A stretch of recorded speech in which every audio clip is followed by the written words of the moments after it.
Breaking news. We have a developing story for you tonight.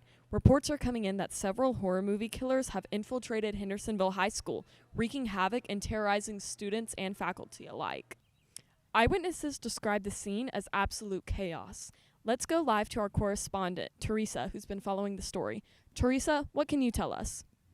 Thanks, Riley. I'm here outside the school's AV production room where several students are being held hostage by none other than Ghostface from the Scream franchise. Witnesses say he's been ranting about the rules of horror movies and making one of his own.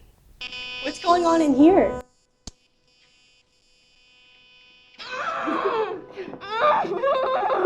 Do you mind miking up? What? Well, I was walking down the hallway, going to the bathroom, when I saw him. He grabbed me and pulled me into this mysterious room that I've never been in, but didn't even let me in my pass. Anyways, he started telling me about the rules of horror movies and told me that he's directing one of his own. Apparently, I'm the first to die in this horror movie of his. Personally, I'm not about that life. I know that I was born to be the star, but whatever. If I complain about it, he's gonna kill me, so. Thank you for this interview. What are you doing? Wait, what? Help me! Help me! Help me! Thanks, Teresa. We're also getting reports of a standoff between Jason Voorhees and a student. Man, the craziest thing just happened to me. I ran into Jason Voorhees, from Friday the 13th, and we had a duel at school. It's kind of crazy. I can't believe that just happened. Life goes on. He's not as good as the movies make him seem, though. I kind of beat him. We take a look at a story from another student, a face-to-face with the real-life boogeyman, none other than Michael Myers himself. Our school has a problem. We are in turmoil.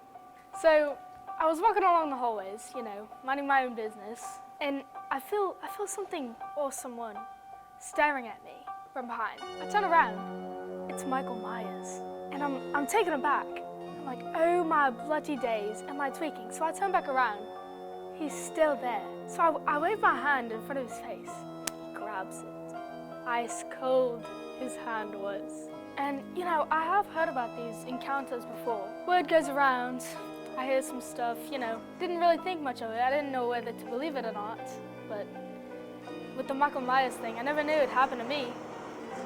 What a story. Back to Teresa with another frightening encounter. Thank you. I'm back here with another student whose nightmares have come true. Tell us about your encounter with Freddy Krueger. It's the end of the school year, so things are sort of winding down. I was bored and tired in class, so naturally I took a nap. Then I saw him. He made this awful screech with his claws against these rusty metal bars, and I tried to run away, but he scratched me, and that's when I woke up. Luckily, I got a hold of his hat. I hope people will believe me now. Lastly, we have a statement from our own faculty, suspicious of what tomorrow might bring.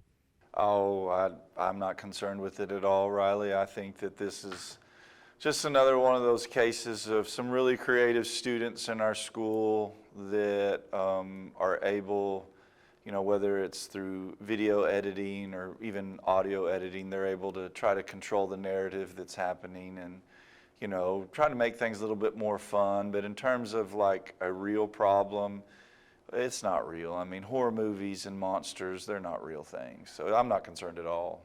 Being as big and strong and athletic and violent as I am, I don't think that I would be concerned. I mean, I think no matter the scenario, I would have the physical abilities or the weapon necessary to defend myself. So I'm not concerned at all. Violent as in if there's a situation that requires an amount of violence, I'm not afraid to use that. There's no reason for that. I mean, if a kid is to miss class, then they should be punished. There's no viable reason for being tardy. You've got plenty of time to get to class. This made-up stuff of monsters is just an excuse for students to hang out in the hallways and probably make bad decisions. The school administration is urging students to remain calm and follow all instructions given to them. In the meantime, we will update you with the developing story. Stay alert, stay safe, and well, stay alive. This is Riley Williams And Teresa Hodson with the Commando Briefing.